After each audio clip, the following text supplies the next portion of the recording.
Communication is absolutely key in leadership. Communication is absolutely key in leadership, and one of these things is really important in communication. I bet that's a whole lot easier to hear.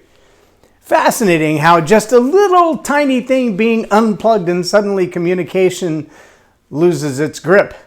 I mean, the microphone doesn't work without that being plugged in, and it even has an on switch. And if the on switch isn't in the on position or the batteries are dead, then the whole thing falls apart, right?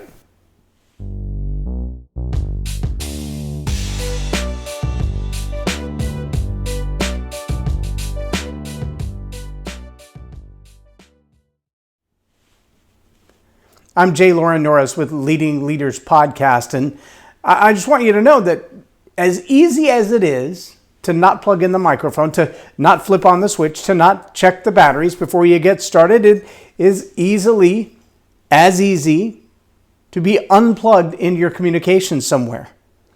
And as John Maxwell says, the law of the lid tells us that your leadership will never rise above and your organization will never rise above the level of your lid. Well, what is your lid? As a leader, you are the lid on the organization. But as the leader, you have lids of your own, and those lids look like the things that limit you. If your limitation is the ability to delegate, then your organization will never rise above the level of that lid. If your limitation is the ability to comprehend new ideas and implement them and synthesize them so that you can teach them to others, then your organization will never rise above that level. But most leaders struggle in the area of communication. Whether it's from a platform, or it's in an email, or it's the creation of a vision statement, or a mission statement, or a purpose statement, the ability to communicate requires at least 3 R's that I've discovered in 15 years of teaching this and 25 years of studying leadership. The reality is many people get stuck on one of these 3 R's. Now, there's a lot more to communication, and when I train people, we go a whole lot deeper than this in the area of communication, because it's not just about your stage presence and the words you choose. There's a lot more to it than that. But these 3 I find to be the most common violators, for lack of a better word. These are the 3 areas that are the easiest to address and yet often get the least amount of attention. See, I define those 3 as relevance, readiness, and resonance. And they're a little bit different, each of them, but they're all directly related to each other, and they all require responsibility. In the scope of communicating, especially as a leader, being responsible for the outcome of what you communicate is a big deal. Just watch the news media. There's a common thread among political attacks, for lack of a better term, and one of those common threads is, notice how person X says this particular thing and group of people Y behaves in a certain way. Almost as if to say, person X is responsible for the behavior of group of people Y.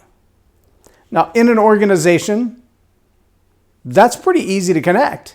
If you're the leader and you demean people, if you are the leader and you are prejudiced towards certain people or discriminatory towards certain people, then your words will impact the way they behave.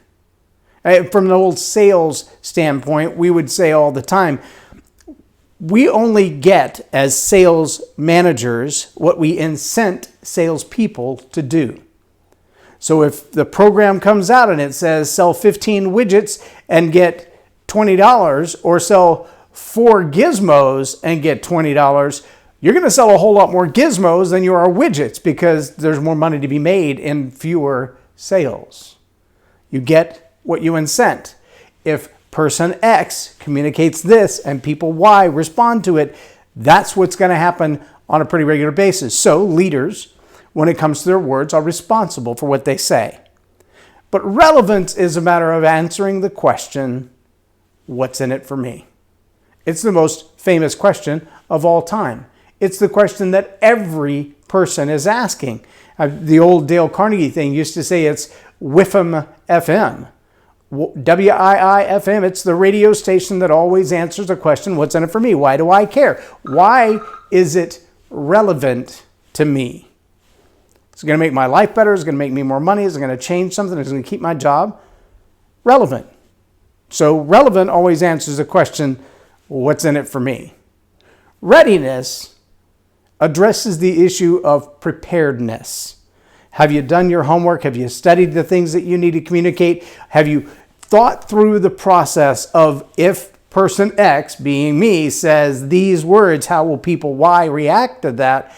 If you haven't walked through that in your head, tested that with your sounding board, the people around you who can give you honest feedback about it, then the chances are you're not ready for that communication yet.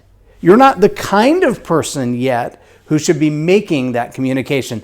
That's a whole different level of readiness. It's not just about being ready to give the speech. It's about being the kind of person ready to give the speech. It's about self-development, internal leadership development, about your own personal growth. And that is a huge factor that many leaders try to skip over. They think, once I have the title, once I have the name tag, I can say whatever I want to. And it's simply not true. And finally, we have this resonance word. And resonance addresses a very specific issue when it comes to communication as well, and that is rapport. It's hard to resonate with someone, meaning you're on the same length with them, you're on the same vibe with them, if you don't have any rapport with them. There's a difference in talking down to people, talking at people, and communicating with people. And that big difference has to do with, are you on the same page with them?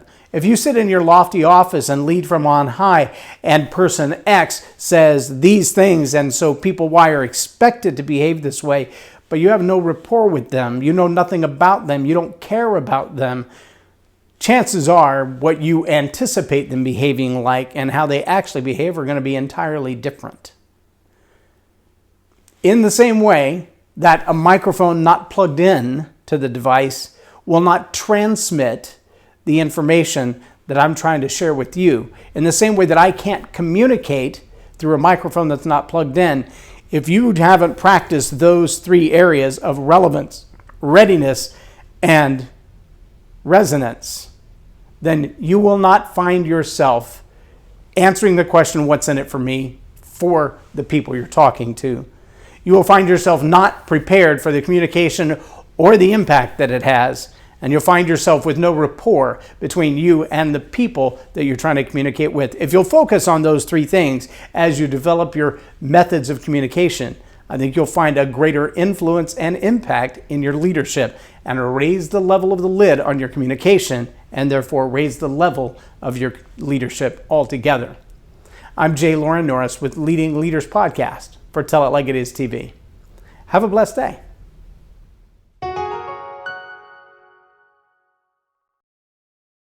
Leadership team. If attitude is going to have a deep impact on your business and bottom line, make it a positive attitude with a positive impact. Visit jlorennorris.com/attitude hack